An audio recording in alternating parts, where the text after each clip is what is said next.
a number of ways of creating a circular economy here in Hawaii, which is crucial to building our sustainability and resilience, as well as addressing the issues of reducing waste and mitigating climate change. Circular economy strategies call for a shift in how we consume and produce stuff, and consider how we maximize our finite resources, extend the life of products and their materials for as long as possible, and encourage well-known practices like recycling, upcycling, sharing, and repairing. Before we begin today, let me start by passing it to Tam Hunt, one of our board members, to say a little bit about our organization, Think Big, hosting this webinar today. Tam, over to you. Great. Thanks, Heather, and good afternoon and aloha to everyone here. Think Big is a new nonprofit based here on the Big Island, and we're working to improve our island's resiliency, equity, and sustainability. And we focus primarily on improvements in the areas of renewable energy, waste management, parks and trails, and local ag.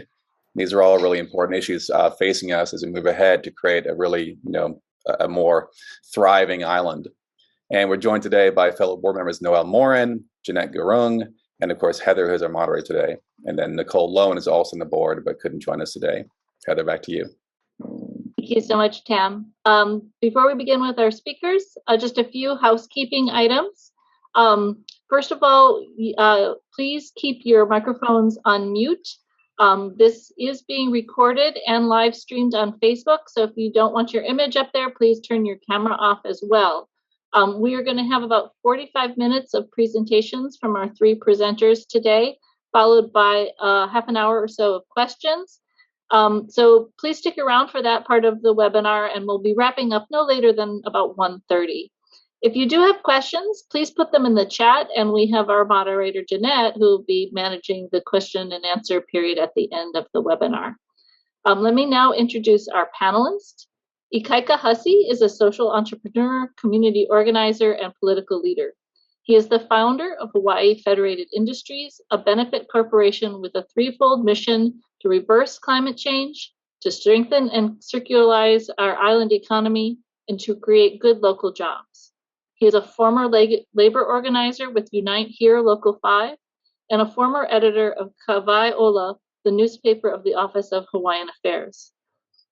Ikaika lives in Kahi'iuka with his family and has ancestral roots stretching back to Kohala, Kona, Hilo, Ilocos Sur, and Italy and Ireland and Italy. Thank you so much, Ikaika, for joining us here today. We look forward to hearing from you. Our next presenter is Heidi Sanborn. She has been a leader in the solid waste industry for over 30 years, focused on source reduction, implementation of cost-effective projects that support a circular economy. She is internationally recognized as a thought leader and advocate for producer responsibility. Collaborating with local government leaders, Heidi is one of two founding co-directors of the California Product Stewardship Council. This is a nonprofit that was formed in 2007 to change the way waste management is funded in California. In 2015, Heidi became the founding director of the National Stewardship Action Council that advocates for the circular economy, for a circular economy using product stewardship and extended producer responsibility. Thank you so much for joining us, Heidi. We're honored to have you as part of our conversation today. And then finally, let me introduce James Ehrlich. He is the founder of Regen Villages Holding BV, a Stanford University spin-off company formed in the EU to realize the future of living in a regenerative and resilient community. With the critical life support consisting of organic food, clean water, renewable energy, and circular nutritional flows at the neighborhood scale. Mr. Ehrlich is an entrepreneur and residence at the Stanford University of Medicine Flourishing Project, faculty at Singularity University, and senior fellow at NASA Ames Research Center, Opus Novum Consortium. That's a mouthful. He is also a former White House appointee for regenerative infrastructure, and James founded Regen Villages as a Dutch impact profit company in 2016. Thank you, James, for joining us today. We're really honored to have you. And you are actually our first speaker, so I'm going to pass it over to you to kick us off. Thank you so much. Great to be here. Aloha, everyone. Really honored. I'm going to share my screen and just start with a sort of brief anecdote that the first time I traveled to Hawaii, I think it was in the early 1990s, and instantly I felt something very powerful when I landed. And I realized, actually, when I did the math, that I was conceived in Hawaii. So, because my parents had like a little break there to meet up. So I did the calculation. So I am actually, I think, in a way, Hawaiian in that kind of offbeat way. But anyway, I want to take you through a little journey here. Regen Villages, as mentioned, is a Stanford University spin-off company that I founded to realize a modern eco-village movement, really about circularity, all about circularity in all aspects of food, water, energy, waste to resource management.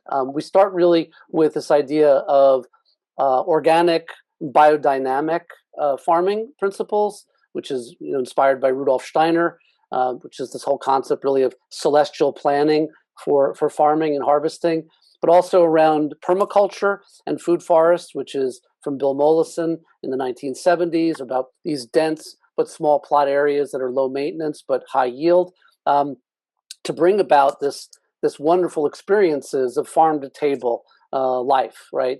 And this eco-village movement that really inspired a great deal of my research about 15, 16 years.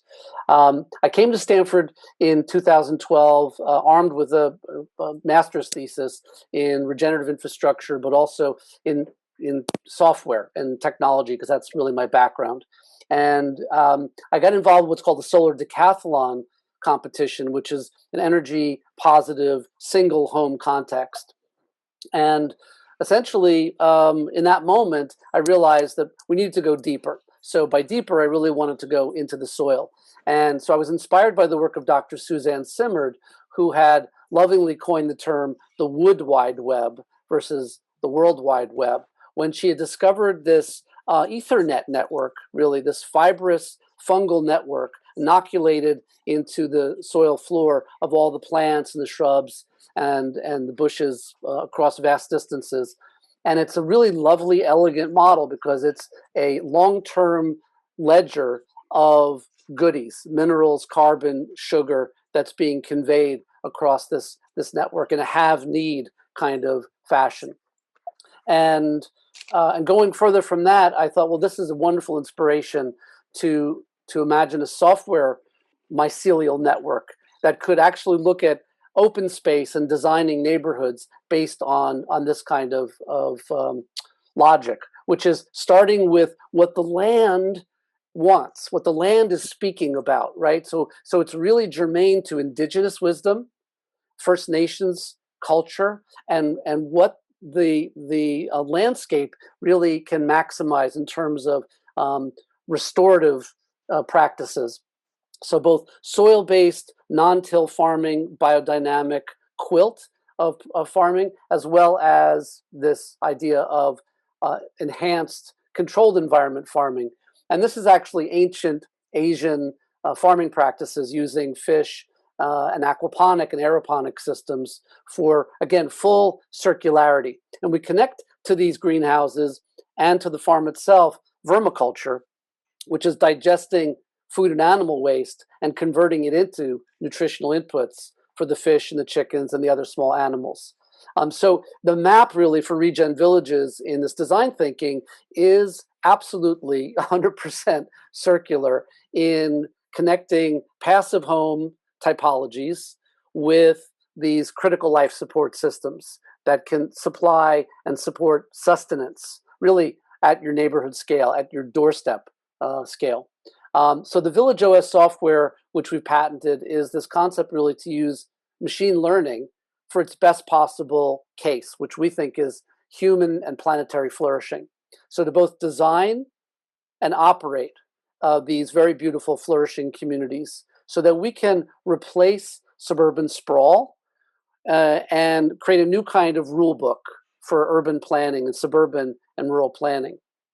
So essentially, if you can imagine, the software would look at an open piece of land, take the indigenous wisdom, understand the circularity, the components that would be necessary to create, in this case, it's a 60-acre, 25-hectare parcel and overlay a 400 home neighborhood with low-rise apartments, condominiums, townhomes, row houses, some single-family homes. But primarily, you can see that 2/3 of the land grant is really productive. It's for water capture, food production, energy generation and storage, and waste to resource management, in addition to modern mobility and electric mobility.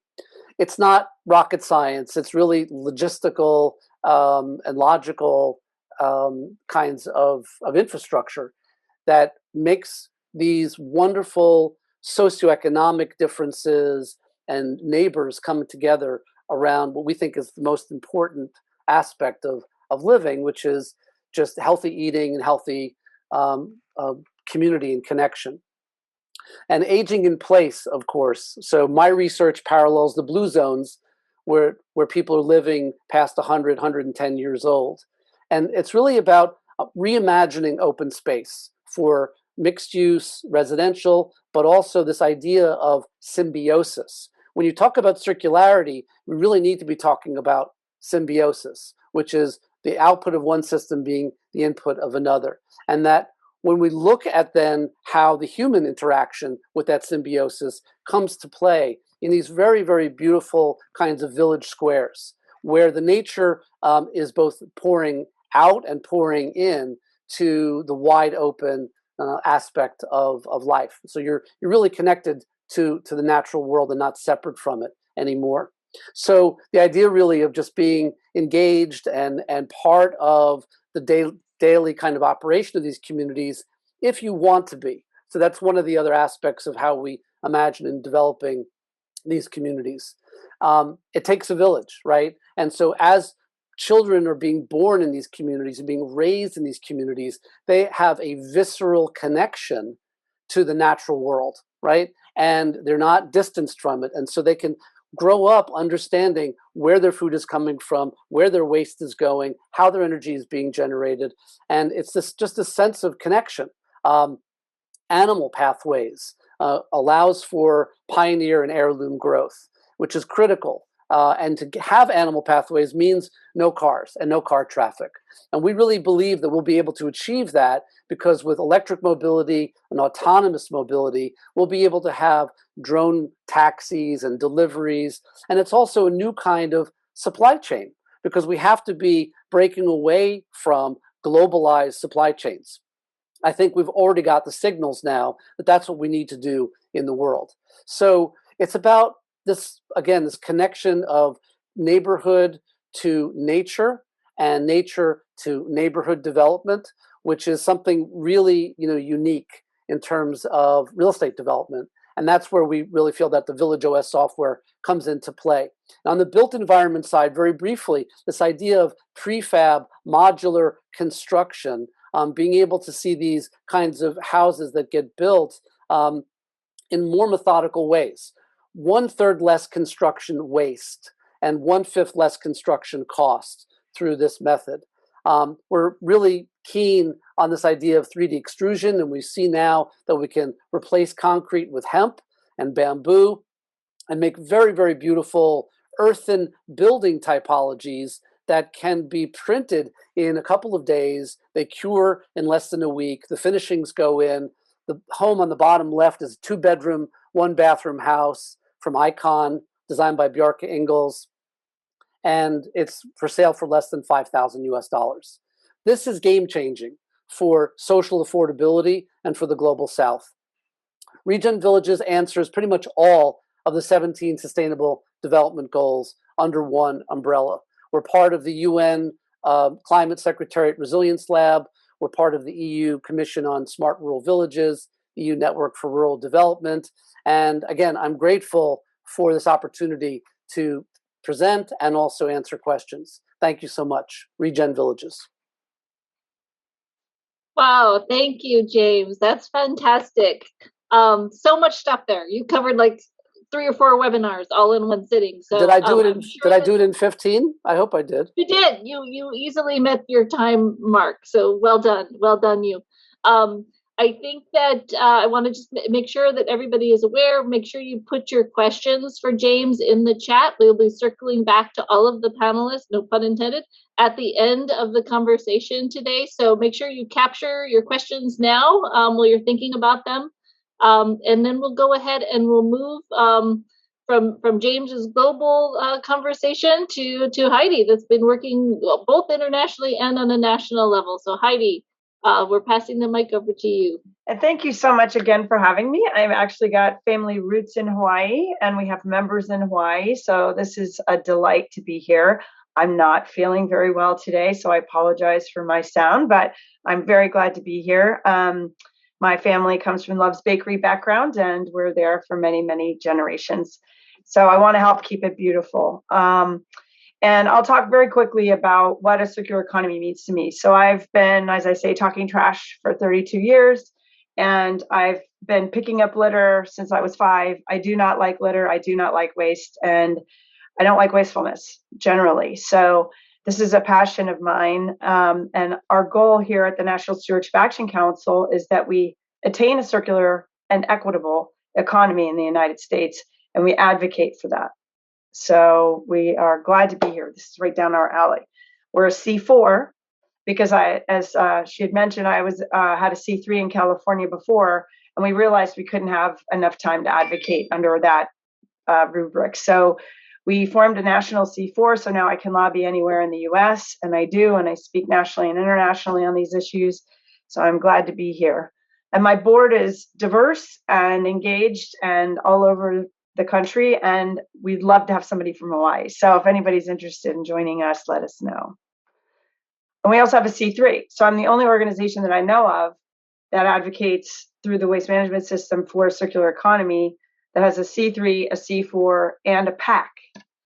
PAC meaning a political action committee. So I can actually give to campaigns, show up at fundraisers, do all the things that our opponents had traditionally done. So we're on a fair and level playing field. So I want to start with what is a circular economy, because I hear a lot of people talking about, oh, circular plastics and all this stuff. Well, according to the Ellen MacArthur Foundation, there's 3 key pillars to a circular economy. Recycling is not the only thing. So we've got designing out waste and pollution. That's key.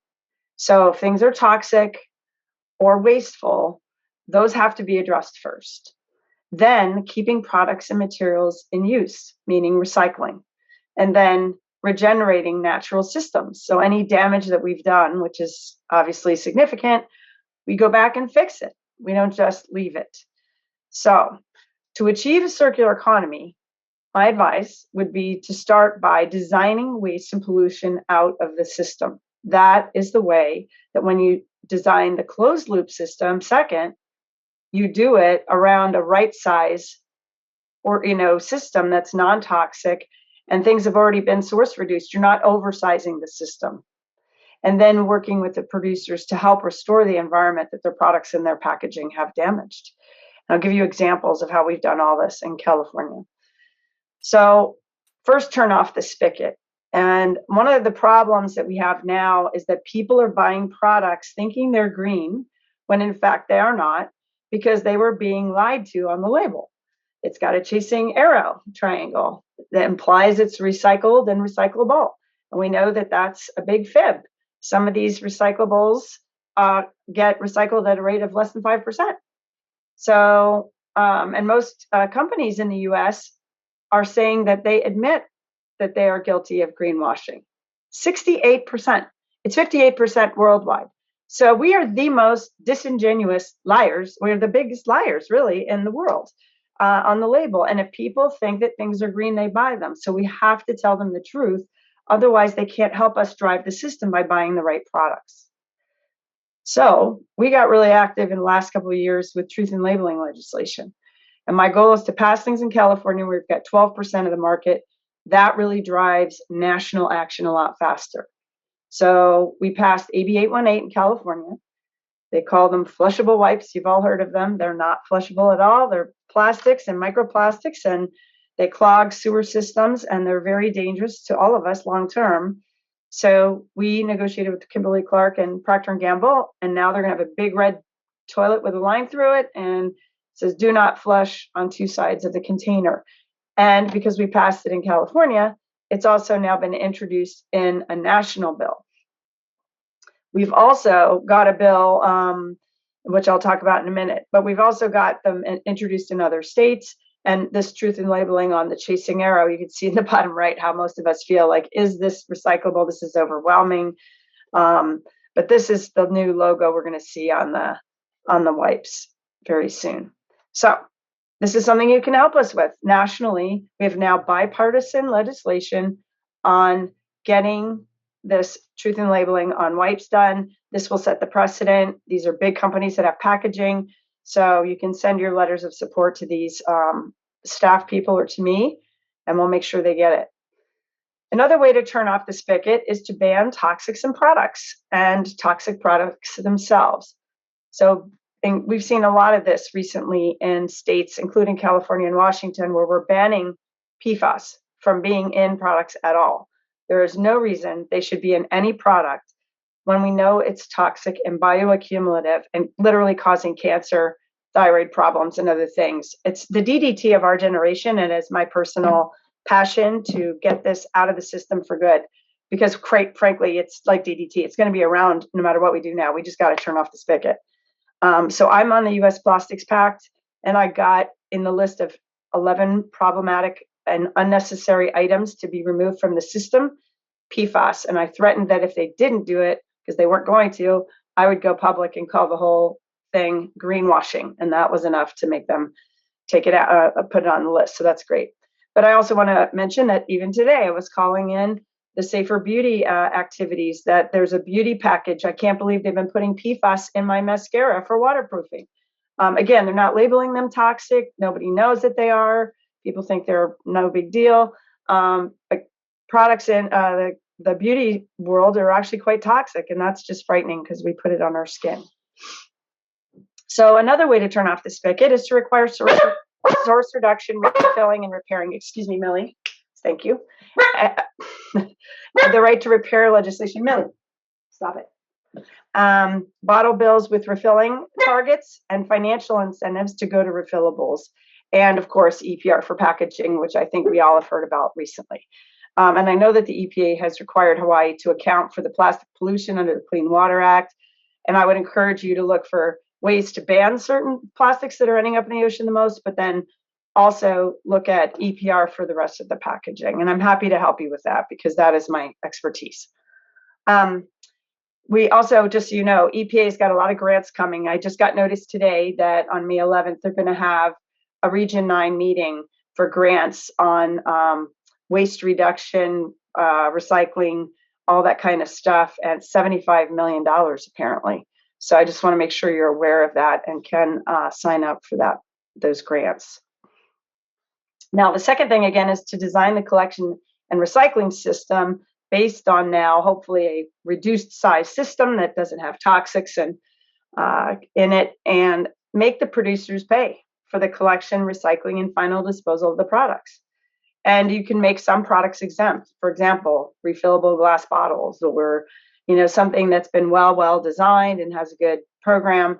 You could decide to exempt some of those, give them an incentive to do that, but the rest they have to pay for the whole system because they've been externalizing these costs onto government and the environment forever and profiting, and shareholders profit from that. And we need to stop people from profiteering off of damaging people and planet. That's what's got to stop. Triple bottom line. So nothing should arrive. I think I would set a goal that by 2030, nothing arrives on the islands that doesn't have a recycling or composting plan or has a producer take back program. That would be a great way to protect the islands. And then ensure that the government is voting with your dollars in a good way. So if the government is procuring things that are wasteful or toxic, then that's going against everything you're working towards. So I would say a green procurement program for the state is very important. Now, producer partnerships and reparation. We're working on this. Actually, I cut out of a meeting to come on and do this, but we're negotiating SB 54 in California with the manufacturers and how we're going to actually get reparations for some of the damage from all this litter and the cleanup that has to be done on the side of the road, to the rivers and the oceans. That is a really tough conversation to have, but it's super important to have.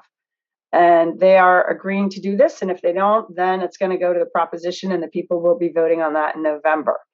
And I'm going to talk a little bit about how we've made so much movement in California. I'm on the board of the California Foundation for the Environment and the Economy. And when I joined the board, they had 5 different key areas they were working on: climate, water, and ocean litter, IT, and a couple of key things that they would take legislators on study trips every year on these topics so they could learn. And I thought, why don't we have one about waste management? You can't talk about ocean litter and climate without talking about waste management. So I set up the recycling challenge. We now take about 30 of us every year. We're now on our 5th year, I think, 4th year with COVID. And we're going this time to Maine, which just passed EPR for packaging, and Quebec to talk about EPR there. But these are some of the pictures, and they have come back changed legislators. They will never see the world the same again. I highly encourage you to do that. In California, we also started through legislation a commission. It's a terrible name, but Recycling Markets and Curbside Recycling. It really should just be the Circular Economy Commission. But we've come up with 34 policy recommendations with a 17-0 vote. And that's been unbelievable. Nobody can, believe that we've done it. We defined what is recyclable, what is compostable, made major policy advice, and they all became law last year. I mean, literally every single one of the big ones that we recommended became law. So it's now created a national impact.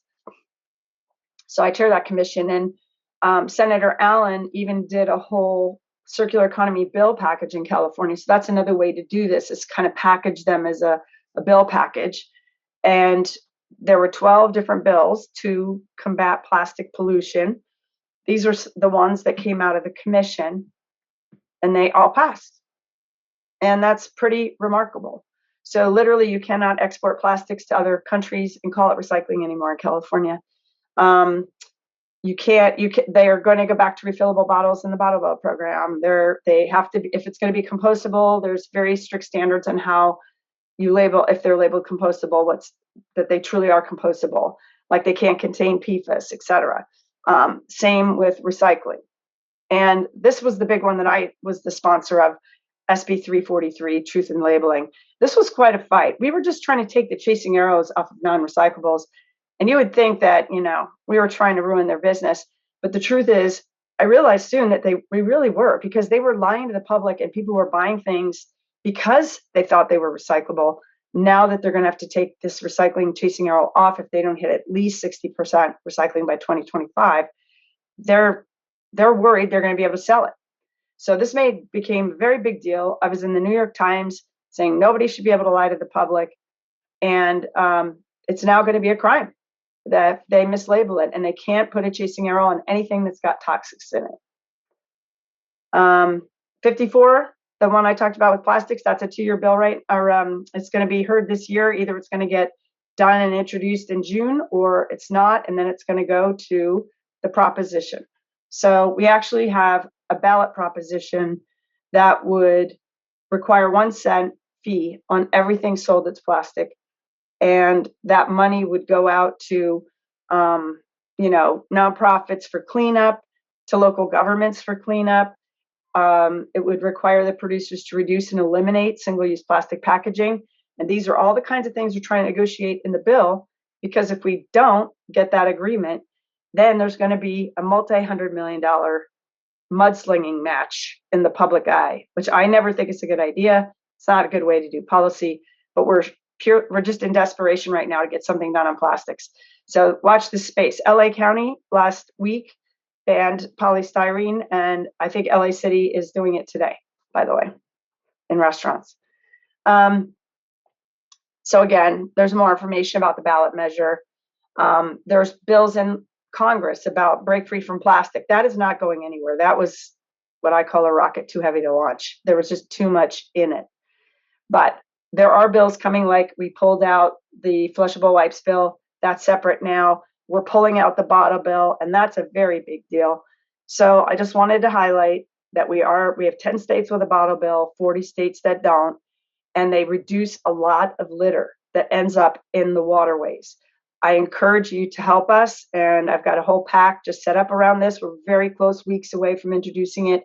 It's a very big deal. It could do a lot of good to build infrastructure in the United States. And we even have a pack for that. So the good news is that industries are changing their tune greatly. They're now saying they do understand they have responsibility. That is not where they were even just a year ago. And they're trying to include recycled content. I would urge you, though, to look at the science, because all the latest science I've seen, recycled content for plastic is dangerous. It's actually concentrating chemicals, and it's not being tested like I think it should be. So just be careful about requiring recycled content, but before all the science is in. So you have a great opportunity. It's a beautiful place, and anything I can do to help you, I will. But the producers know they have responsibility now, and with political will and public activism, you'll be able to get a lot done. So I urge you to follow us on social media, and I'm happy to take questions at the end. Thank you. Thank you so much, Heidi. What an amazing effort that you're putting forward. I think on behalf of everybody here today, we just want to mahalo for all your advocacy and all this forward thinking about reducing our waste streams and addressing some of these toxic products. I realized I forgot to tell you something. I'm also an elected official, because I heard you care about a lot about energy, but I'm also an elected official vice president of the Sacramento Municipal Utility District, and we have set a goal of zero carbon by 2030, the first of any utility in the world. So I'm happy to talk about that too offline. Thank you. Wonderful, wonderful. Yes, that's definitely we have a target as well here in Hawaii, both the county and state level. So I'm definitely willing to talk about that at some further point. I am going to now pass it on to Ikaika, but one reminder, put your questions in the chat for Heidi and James. And Ikaika, thank you so much for being here today. I'll pass it to you now. Sure. Thanks, Heather. I just wanted to really quick. I love SMUD. I'm a big fan of SMUD. So Heidi, that's awesome. That's you're part of that. And I would love for us to do something here where, like, when someone buys a fridge or a couch or something that's difficult to recycle, but certainly anything that otherwise would go into our waste stream, for us to attach a fee at the point of purchase to it that can then be rebated later, for subsequent recycling or reuse or whatever is the future of that particular bundle of atoms. And then James, I really love those images, because I think that people, period, we need to see visually the future that we're talking about. I think about, like, the great illustrations that the WPA produced, during the FDR time. That's the kind of thing that we need to, it sets a guiding star for us. That's why I like Star Trek. I like Star Trek because it's like a visual depiction with some cool characters about where we could actually go if we do the right thing. So I really appreciate all of that. My name is Ikaika Hussey. I live in Kalihi. My family's from the Big Island, so it's good to see all the Hawaii Island folks. My family's originally from Kohala, but also Kona and Hilo and kind of, everywhere on that wonderful island. There's a word I wanted to share, which is po'ai, which is one word for circle, but it also implies, like, literally completing a circuit, like bringing things into a truly holistic lens. So anyways, that's my contact information, and anyone wants to reach out to me later. Okay, so I wanted to start actually by not talking about Hawaii, but by providing a kind of a zoom out of what it looks like when you have a really non-circular economy.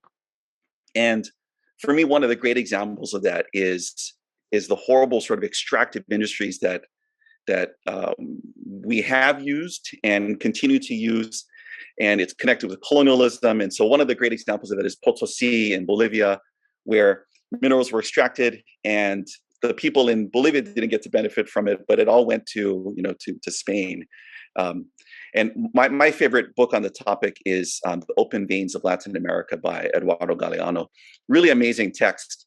And he provides, I think, a really instructive way of thinking through these things, because, the question, you always think, you would imagine, right, that places with abundant natural resources like Hawaii would actually massively benefit from those resources. But that's often not the case, right?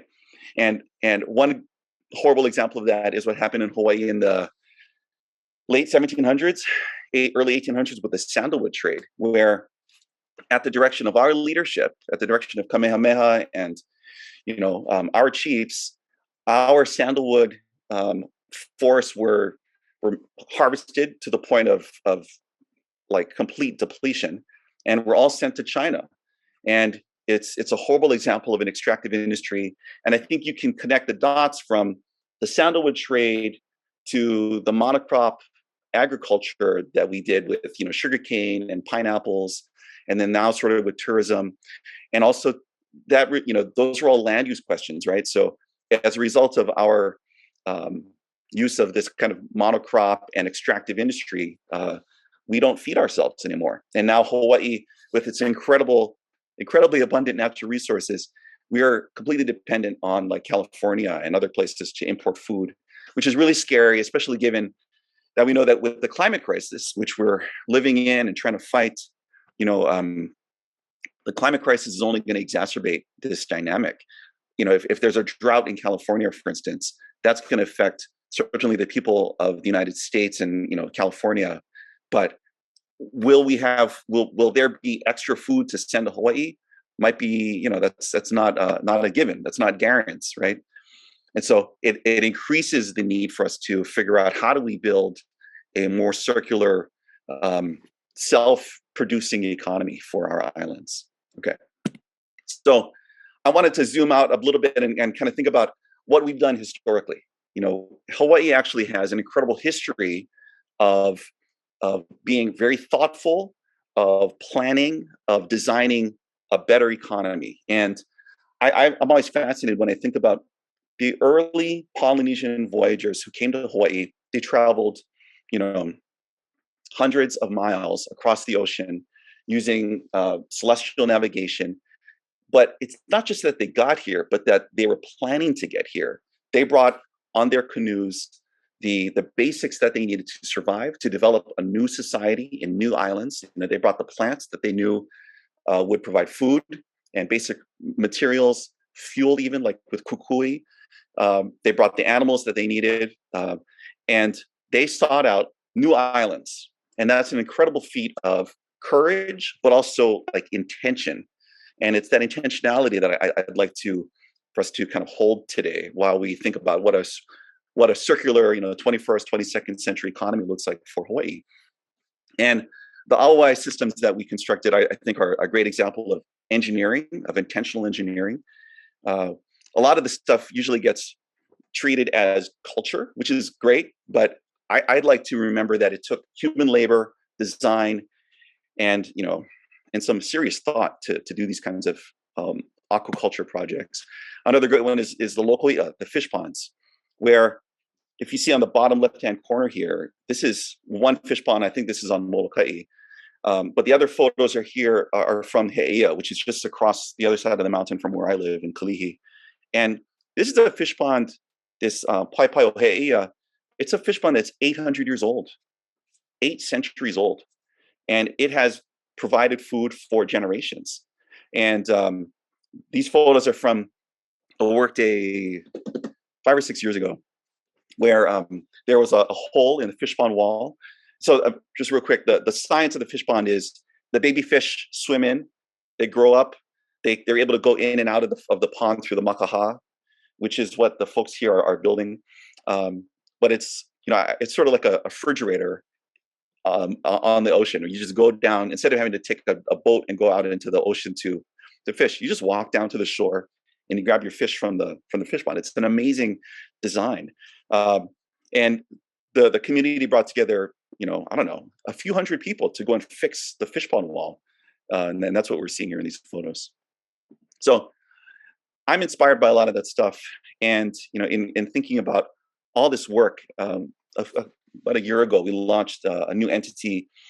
It's set up as a social enterprise, a benefit corporation with a threefold mission: climate, circularity, and good local jobs.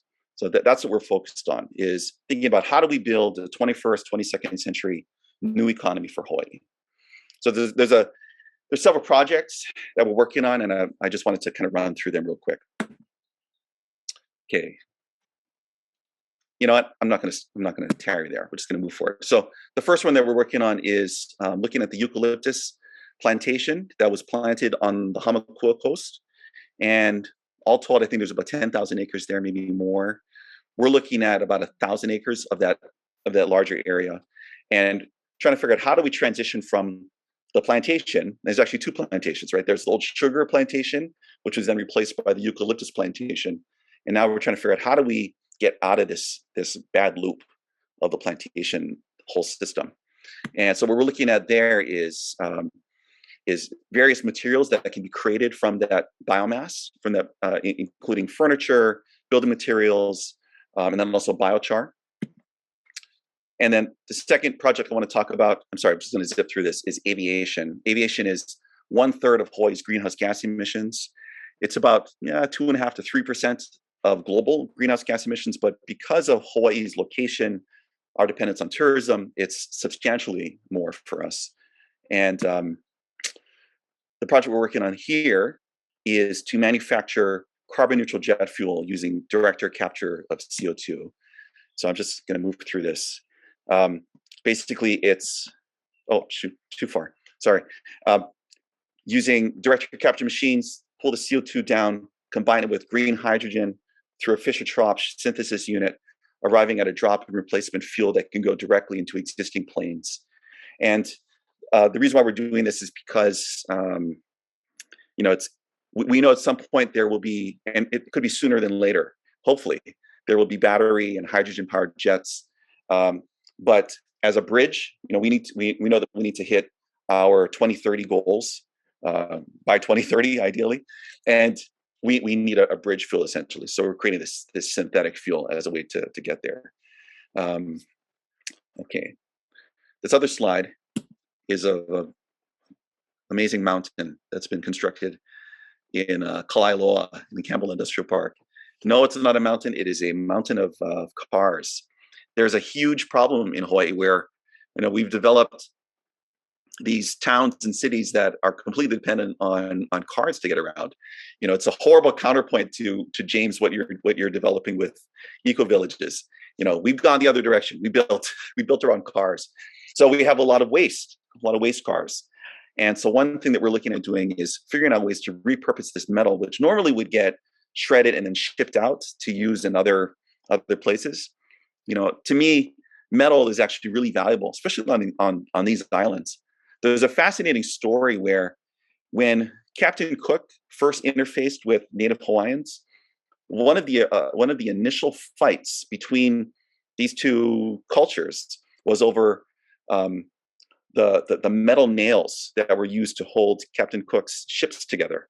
And the Hawaiians, my folks, we wanted the nails because you could use the nails to create very intricate kapa patterns, in our clothing.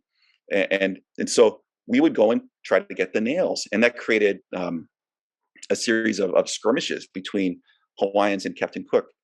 But, in the Pacific Islands, metal is basically non-existent. And so we have this source of metal here. I'd like to find a way to use it in our community on local projects. Another great thing to think about, and for the politicians in the room, is Aloha Stadium. Aloha Stadium is a big hunk of iron and steel, right?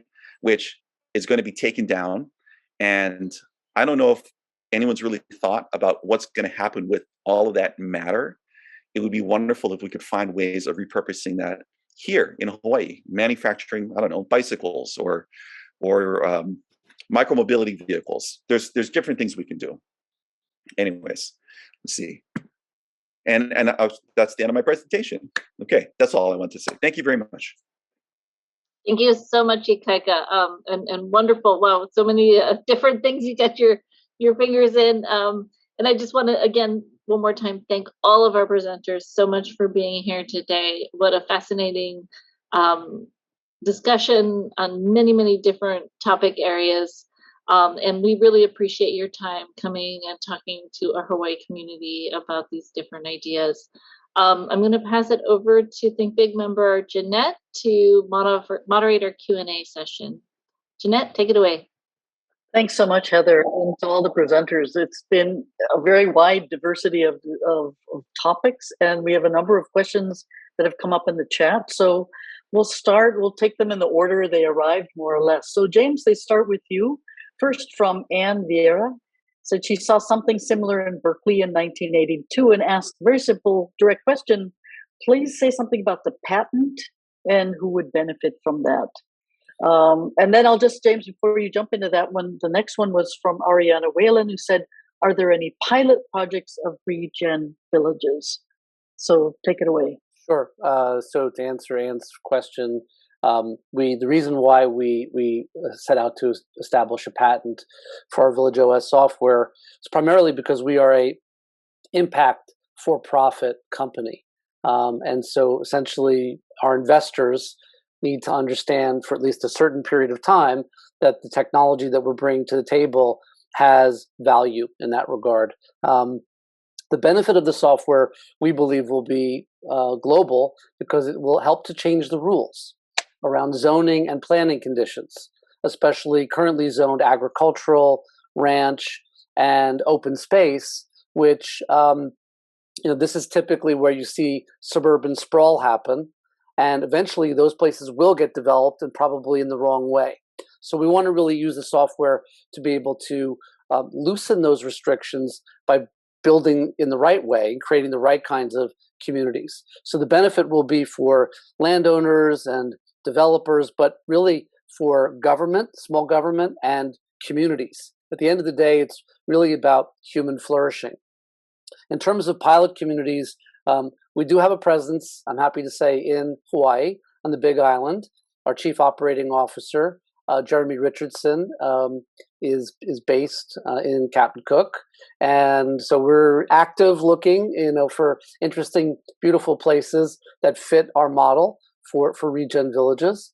And otherwise, we are a Dutch company with offices in Sweden, in UK, in Canada, of course, in the US, and most recently in Chile, in Santiago.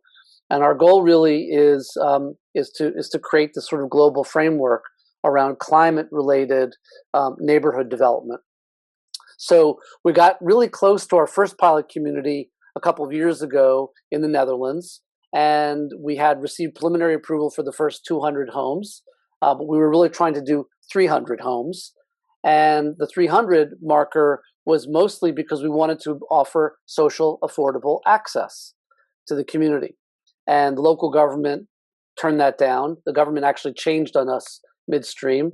And so we learned a lot from the process. And now we're going to be making some announcements shortly about a couple of new projects, one in Canada and one in Norway, probably our first two communities. Great. Thank you so much, James. There's one more question for you, James, and then I'll move to Heidi. From Richard Helmut, what is the evidence concerning the practical implementation of these ideas, given that many humans are competitive, not collaborative? Is that a limitation of the ability to deliver success? Well, there's a lot of things about human nature we could dive into. It could probably take a long time. But in terms of the nuts and bolts, we've done the research, and we understand from a mechanical engineering perspective that everything we're talking about here is proven and works. So that's not the issue. It's really two primary things. It's money and political will. And usually those walk hand in hand down the same boulevard. But what we have to do is find solutions to be able to create a model that can be replicated and scaled. So that's the reason why we're really looking at neighborhood development and not single family home development, because we're really trying to focus on, again, as much as possible, how can we deliver housing for the average Hawaiian, for instance? That's the nut to crack. It certainly is. Thank you for that. Switching to Heidi, from a question from Sally Barr, who refers to an example in Kenya where a woman-owned business is making bricks from recycled plastic. Is there a way to work in the global south while using those kinds of plastics instead of hemp? Hemp is fantastic, and plastic is insidious. Heidi? Well, I have a lot of concerns about any plastic that's outside because it's all going to slough. It's all going to become microplastics. And I don't know if you've seen the latest research, but we just found it in living tissue in lungs. We just found it in human blood. Right. And we know that they act like a giant chemical sponge. So they're usually more toxic than they were by themselves. So I think we have no idea what we've done, and the genie will not go back in the bottle. We have to turn the spigot off as quickly as we can. So I am not a fan of putting bricks in buildings. If that building goes on fire, all you have is a toxic, horrible stew that is, again, dangerous, dioxins and everything else. And it's not really solving the problem. And I don't want to give the plastics industry an excuse to use their junk. I mean, they need to stop making it. There are resins like 1 and 2 that are highly recyclable. Well, fine. Let's catch them. Let's get them back in the system. Let's make sure they don't escape to the environment, and let's get them truly recycled. But the rest of them, they're junk plastics, and they really need to go, in my opinion. Heidi, well, thank you, Heidi. While we're still on you, Heidi, from Tim Gonchargoff, Hawaii has special challenges with waste disposal, recycling, and litter because of the distance from global markets makes everything more expensive. How can product stewardship help with this? Thank you, Tim. It can help a lot. I mean, I would love to help Hawaii get good producer responsibility legislation. I've passed more than anybody else in the country. And I know all the pitfalls and I know all the lobbying strategies, and there's a lot. So if you're interested, let us know. I mean, some states have formed product stewardship councils. I don't know if you need to do that, but you need to get a really good group of people that are ready to advocate and put themselves out there, and some businesses that are calling for change, and get a good, what I call unlikely bedfellow group of people to advocate for a policy, whether it's packaging EPR or banning some of the toxics and packaging that shouldn't be coming on the island, et cetera. But there's lots of ways to start, and I would love to help you think that through. And a follow-up question, I think, from Richard is that he's so pleased to hear about efforts to get manufacturers to pay for the mess. Are the benefits of these various measures documented on a website so people can access and use the info for themselves? Great question. There's so much.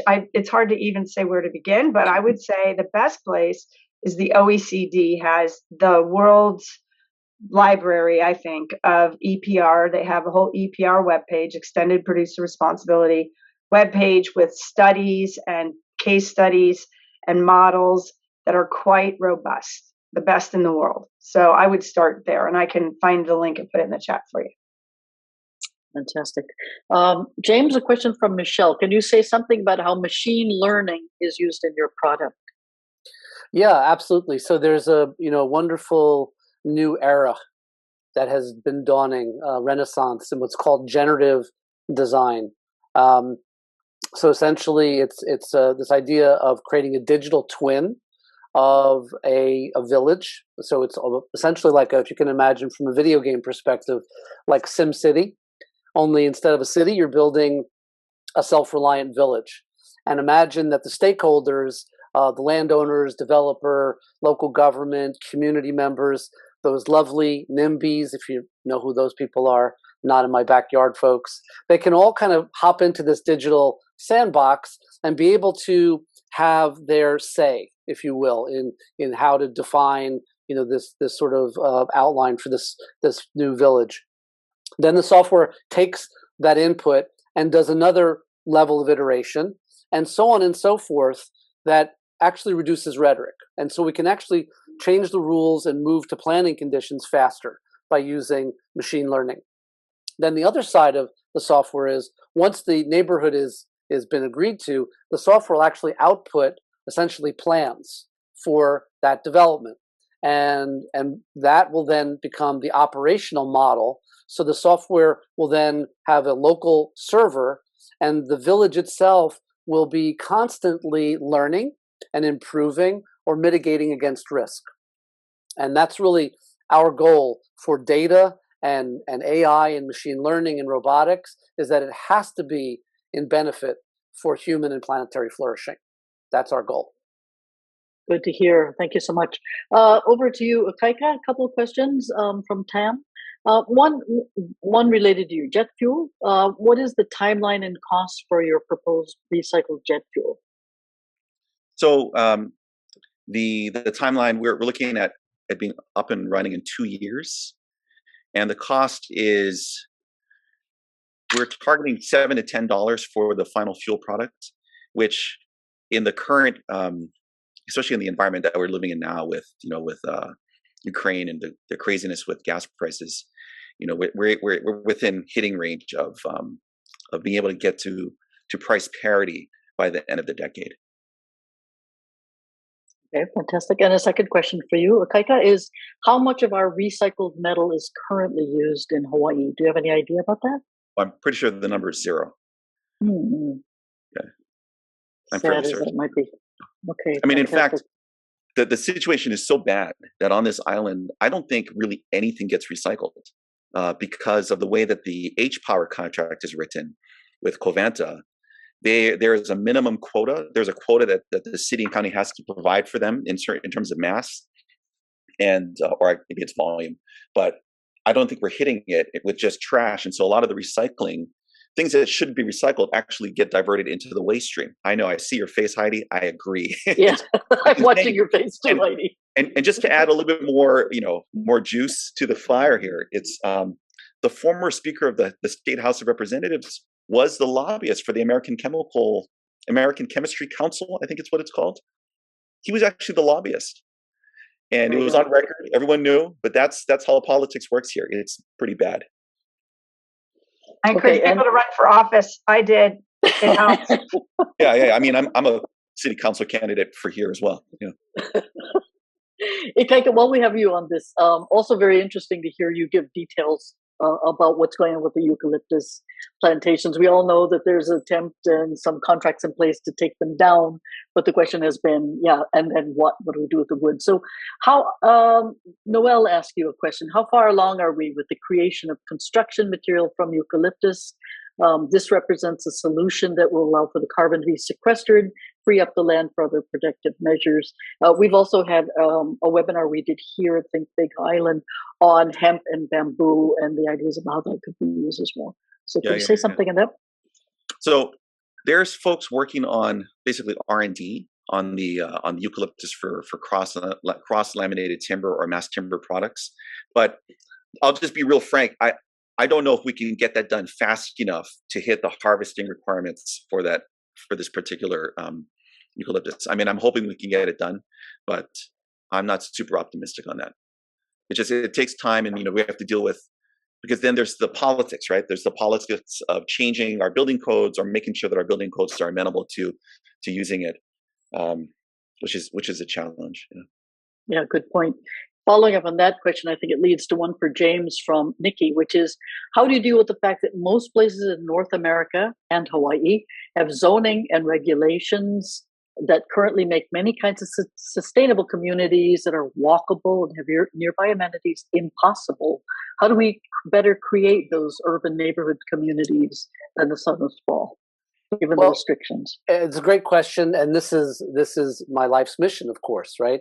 I like to say often that most of the rules on the books were placed there by old white guys with long white beards and top hats, okay, who control district scale utilities, right?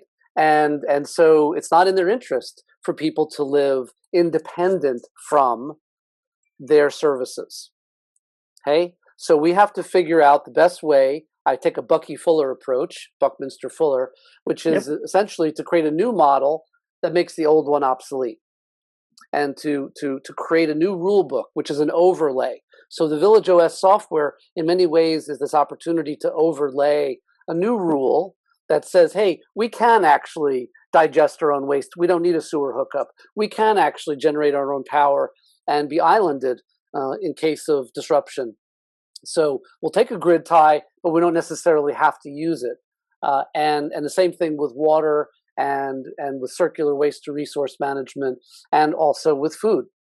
So we really feel that this will be driven by a combination of tech, of big finance that's interested in seeing these kinds of rinse and repeat kind of communities get built because it's a business model for them.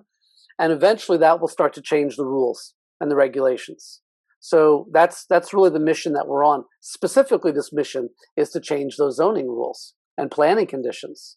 There's just no good reason that we can't be able to see these communities get built rapidly, for instance, because we know that we have the technology to do it.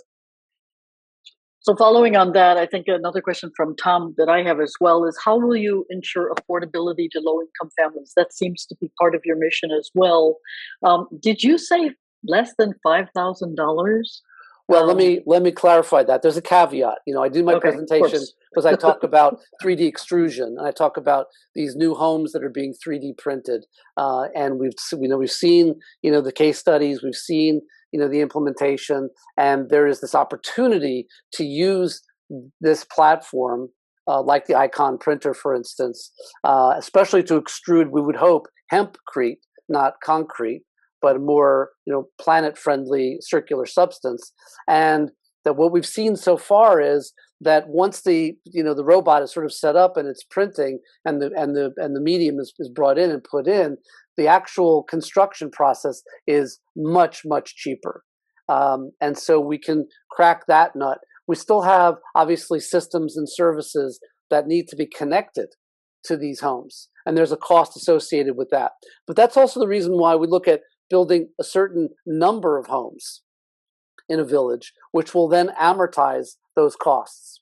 So then we can bring the costs down. But my key really is that we can have some really much higher end units, the wealthy folks, right? The, let's say the more affluent upper middle class folks, and their bigger purchase ticket item homes can then be balancing for the social affordable.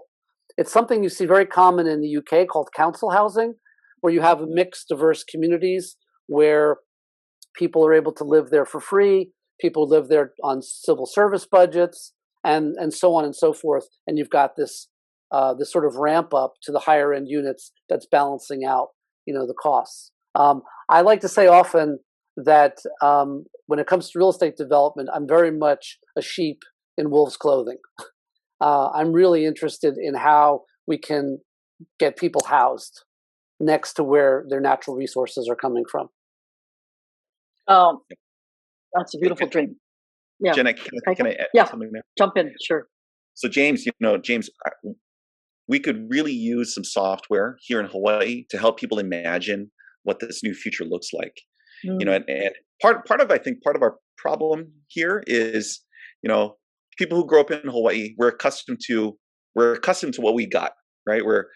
We're used to driving to the grocery store and driving to the gym and whatever it is, and a lot of people haven't had the opportunity to see council houses, for instance, or to go to Vienna and understand what social housing is like, where it's truly mixed income. And in Vienna, it's amazing. 60% of the people live in social housing. It's the coolest thing, but most of us have never experienced that.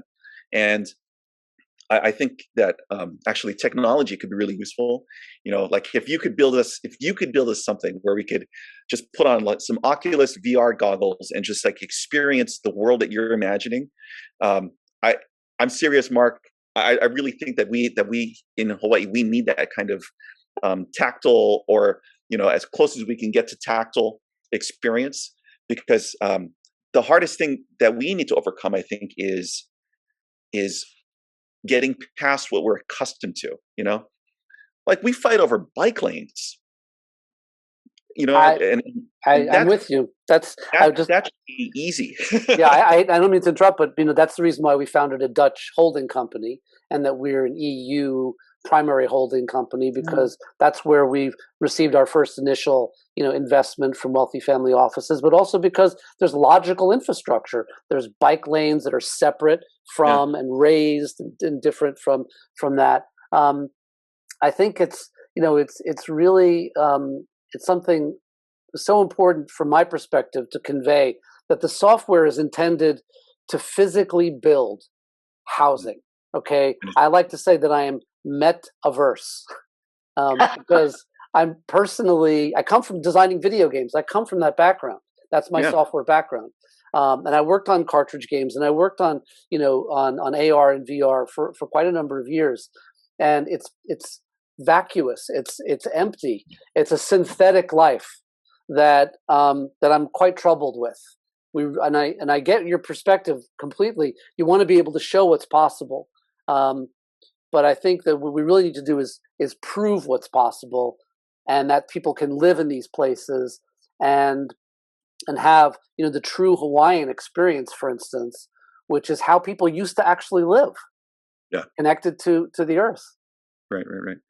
The other thing I want to mention is that what I'm trying to do with my own children is to take them to, like, our family vacations now are trying to take them to places that actually function, so that they can experience what it's like to live in a real, in a real city. Yeah. Anyways, sorry. So James, we're going to push you on this one. So when are you building the model regen village here on this island? Are there any plans? Yes, we're looking at land right now. We're actively looking. Very cool. It's a key thing for us really to find the right place, of course, but also I think one of the big challenges is when you talk about offering social affordable housing, typically the government there wants us to build it in areas that are not necessarily amenable for the farming part of it, right? It's more urban infill, and so then we miss a beat there, because what we're really trying to do is create this breakaway kind of platform that people can live healthy lives and be safe in terms of the regenerative infrastructure. So it's trying to find the right place. And so currently we're looking on the Big Island, because we do feel like there's good opportunities there.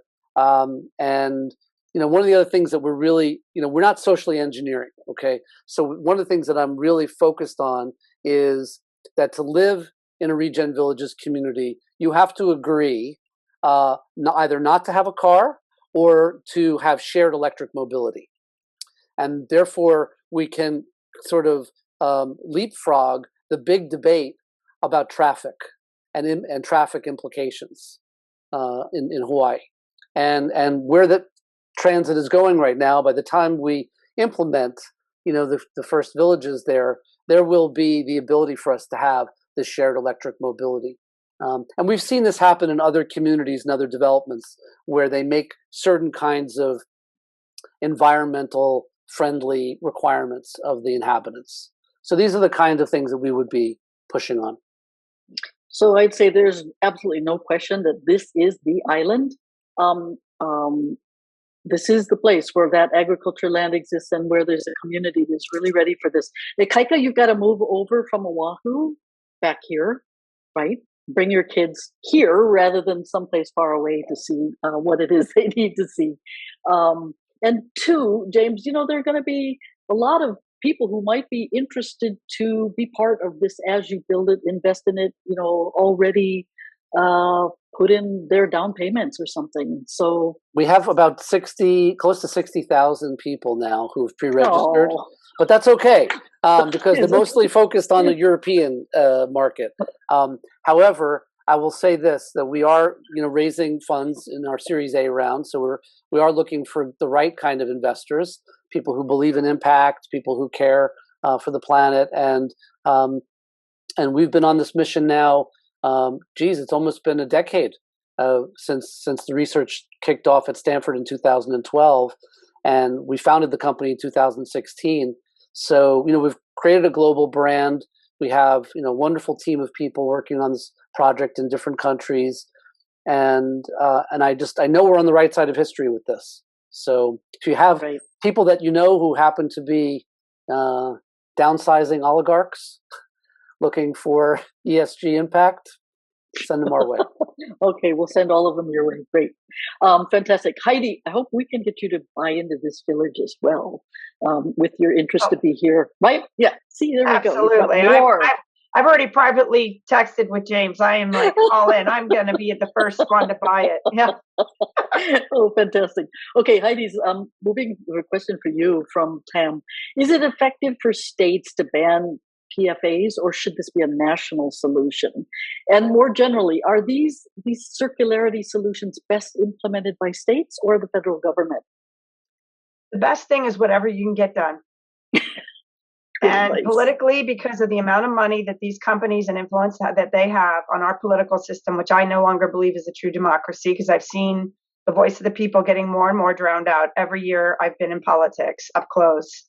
I would say if you can get it local, do it. If you can get it state, do it. If you can get it federal, chances are good. See, the thing is the way I look at it is the hierarchy of influence is that locally is where the big companies have the least amount of influence. That's where the government's closest to the people.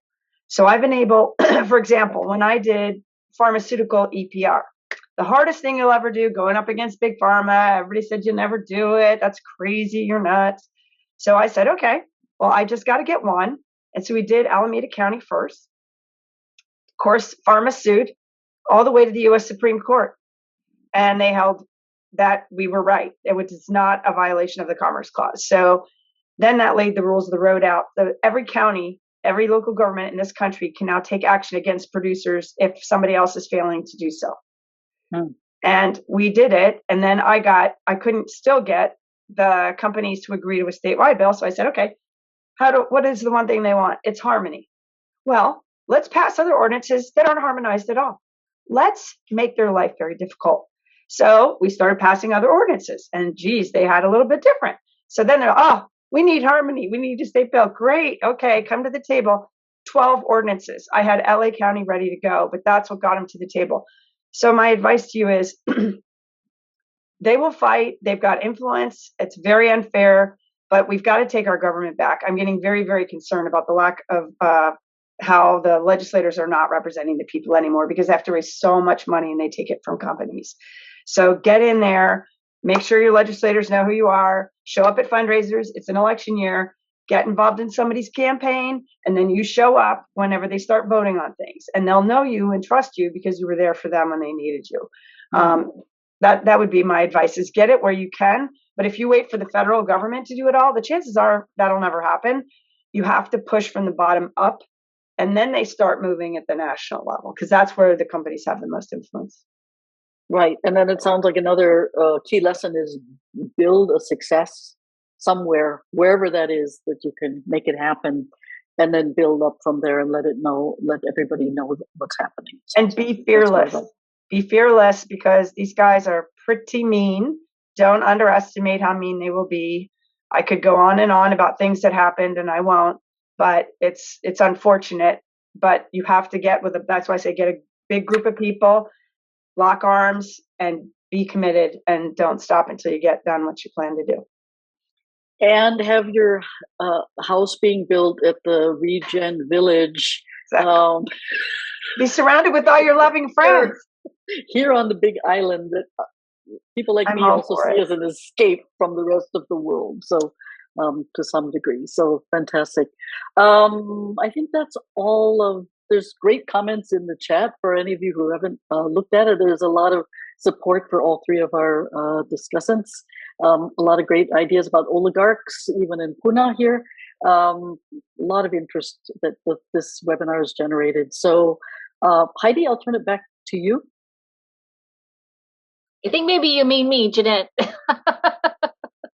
I can talk all day, but I don't think it was for me. Oh, sorry, Heather, Heidi, It happens all the time. I do get called Heidi from time to time. A lot of time I get called Kim or Kimberly. As long as it's whatever, right? Right? Yeah. Sorry about that. Sorry. I want to thank all of our speakers again, and our audience as well, for your fantastic questions and your participation. This webinar just went so well, even exceeded my expectations. Some fantastic ideas here. As follow-up, I think hopefully we can get the presentations from the speakers themselves so that we can have clickable links on all that information for things that folks want to follow up on. And you're always welcome to reach out to Think Big through our website. Wonderful presentation. I just want to also give a quick mahalo in the background to Noelle Morin from Think Big, who's been handling all of the tech issues and making sure everybody's spotlighted when they're supposed to be spotlighted and all of that. So Mahalo, everyone. Thank you for the great presentation. Have a wonderful day. Aloha. Aloha.